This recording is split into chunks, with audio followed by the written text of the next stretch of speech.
lado de afuera. Ahí tiene otra.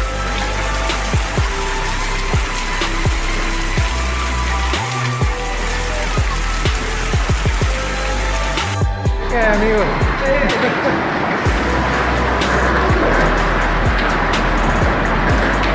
Mira que está cayendo ahora. Vamos a arrojar.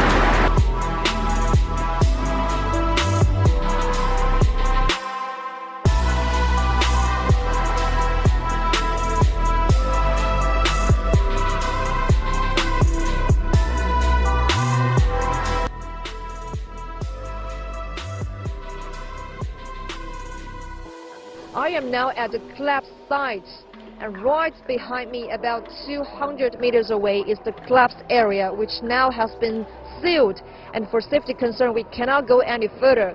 The incident happened at 8:40 p.m. on Wednesday night local time, right above the construction site of the city's railway line 2. And according to an official report, this incident is caused by water leak at the underground tunnel. Actually, this road is a major one in Foshan City. It's an 8-lane bi-directional road, and the collapsed area is about 200 square meters. That's equivalent to 2 basketball courts, and the hole is 6 meters deep.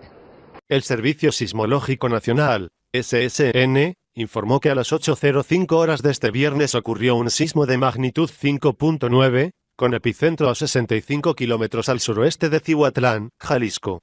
Precisó que el movimiento telúrico se registró en las coordenadas 18.76 grados latitud norte, menos 104.93, longitud oeste y a 16 kilómetros de profundidad.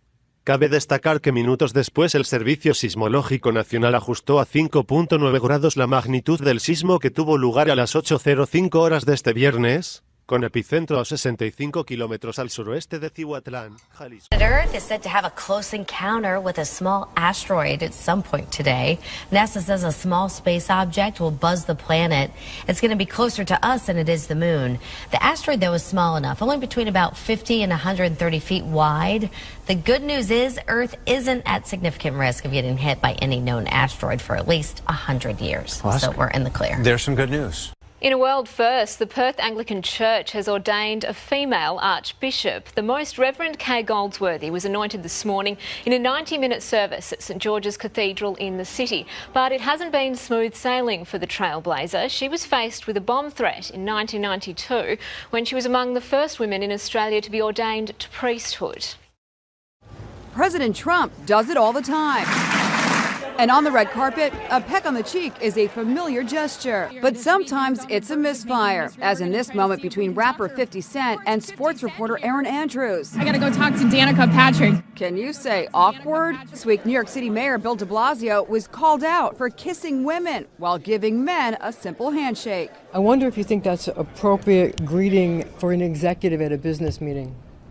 I think certainly for the last 30 or so years that I've been involved in professional and public life, 30 plus years, that has been a norm, and it's been a respectful norm. So what's appropriate and what's not? Does a kiss cross the line? We asked workplace etiquette expert Stephen Fiscusi.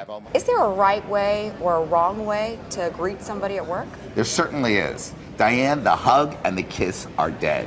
There is absolutely no reason why a woman should be greeted any differently than a man in business today.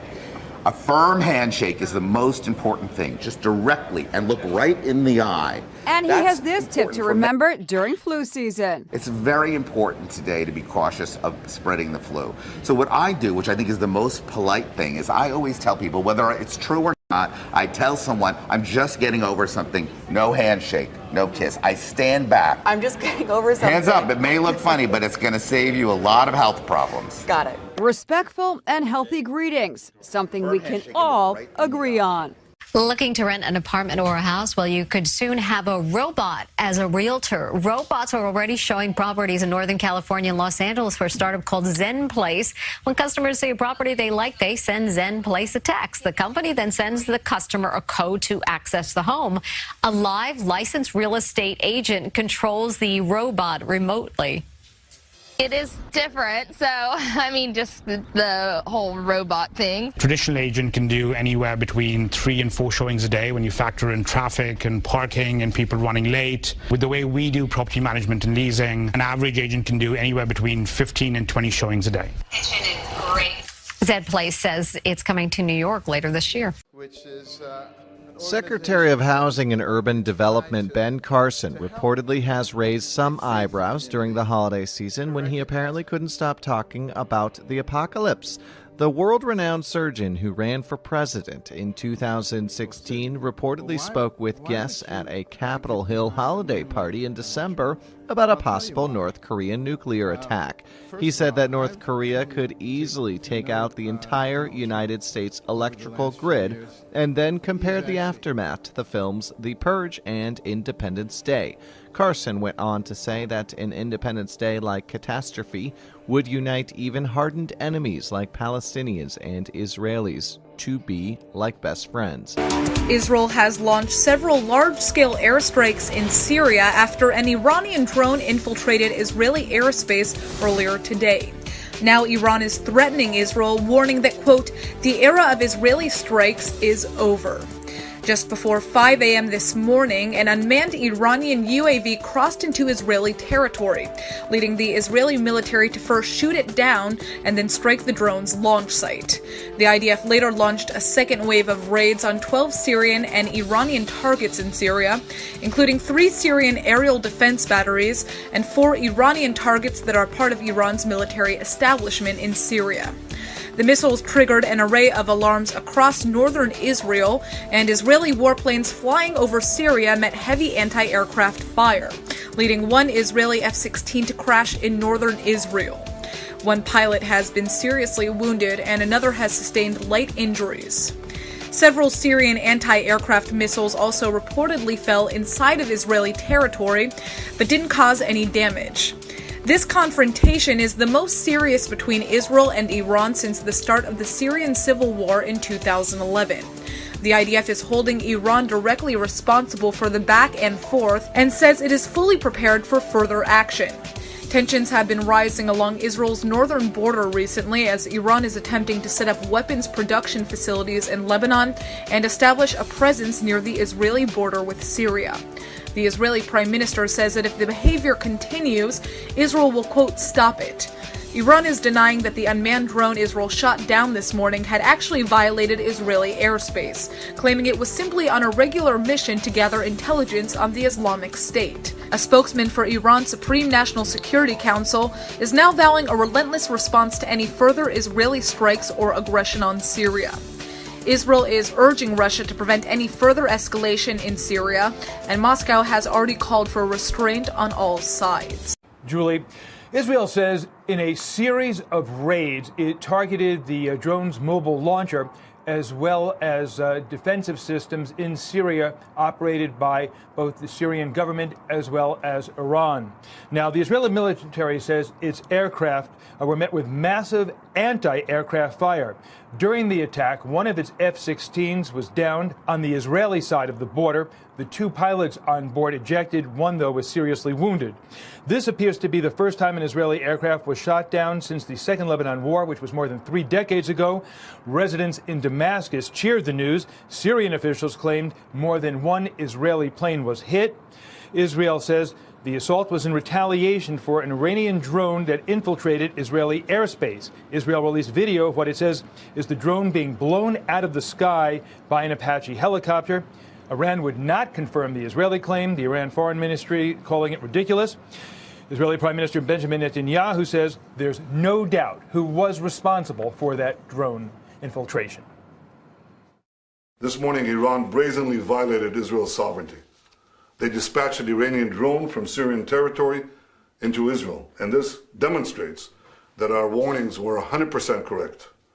Israel holds Iran and its Syrian host responsible for today's aggression. We will continue to do whatever is necessary to protect our sovereignty and our security. Israel is now asking the UN Security Council to condemn what it is calling this Iranian act of provocation. Meanwhile, now, Russia, which has troops in Syria supporting the regime of Bashar al-Assad, has issued a statement through its foreign ministry saying that, quote, "We urge all parties to exercise restraint and to avoid actions that could lead to an even greater complication of the situation." And underscoring just how tense the situation was today, Israel, for a brief period of time, shut down operations at Ben Gurion Airport, the country's main airport, because there was concern that Syria and/or its allies could launch missile attacks from the north. Operations at the airport have now resumed, but the situation here continues to remain tense. As many as 9 American tanks provided to Iraq's military for the fight against the Islamic State have ended up in the hands of Iranian-backed militants. The Pentagon's Inspector General confirmed on February 7th that U.S.-issued military equipment, including as many as 9 M1A1 Abrams tanks, are now in the possession of the Popular Mobilization Forces. The PMF are primarily Shia militia, strongly connected to Iran, but sanctioned by the Iraqi government. The IG report said that the U.S. State Department, quote, pressed the Iraqi government to prioritize the return of defense articles provided by the United States as designated in the sale agreements. The news comes amid reports that Abrams manufacturer General Dynamics recently suspended maintenance support for 160 of its tanks, amid allegations that the Iraqi security forces broke an agreement on their use. A Turkish army helicopter has been shot down by Kurdish fighters in Syria's northern Afrin region, as seen on this video released by the Kurdish-led Syrian Democratic Forces. The Turkish military said 2 soldiers were killed. It's the first aircraft it's lost since the start of its offensive against Kurdish militias there last month. Speaking in Istanbul, President Recep Tayyip Erdogan said those responsible for the attack would pay. Of course these things will happen. We're in a war. We will have losses, but we will also cause losses. Yesterday, we destroyed and annihilated a very large rocket depot. Kurdish militias have gained ground in Syria since they joined forces with the U.S. to fight Islamic State militants. Ankara now sees them as a growing security threat just across its border. All right, a quote now, shoot him. That was the order from a Tennessee sheriff to his officers during a chase with an unarmed man that turned deadly. That sheriff was caught on tape telling his deputies to take him out, so that he would not damage the patrol cars by ramming into the driver's vehicle. Kaylee Hartung joining me now with more on all of this very confusing sequence of events. A lot of details. We've got to go chronologically, Fred. So it was last April when officers attempted to pull over a 33-year-old white male, Michael Dial. They suspected him of driving with a suspended license, but he kept on driving. This was not a high-speed chase, though. Officers say they never went faster than about 50 miles an hour. As the chase crosses from DeKalb County into White County, dashcam video shows patrol cars using pit maneuvers to try to ram Dial's pickup truck and the trailer off the road, as you see there.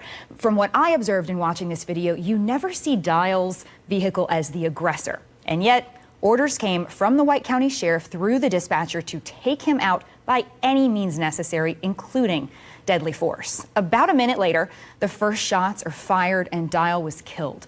The sheriff who gave that order was not involved in the chase. He didn't have eyes on any danger the suspect may or may not have presented. But what happens next is key to why Dial's widow has filed a federal lawsuit against the parties involved. After arriving on the scene and reassuring the officers who fired their weapons that they were following his orders, the sheriff then leaves the scene with one of his deputies. And unbeknownst to either of them, a body cam was still on and recording after being thrown into the backseat of the car. Listen to what it captured. I told him, I said, take him out. I heard. Damn, I don't give a It wasn't long after that I heard shots fired. They said, we'll ram him. I said, don't ram him, shoot him. That I ain't gonna tear my cars up, but I got 2 cars tore up again.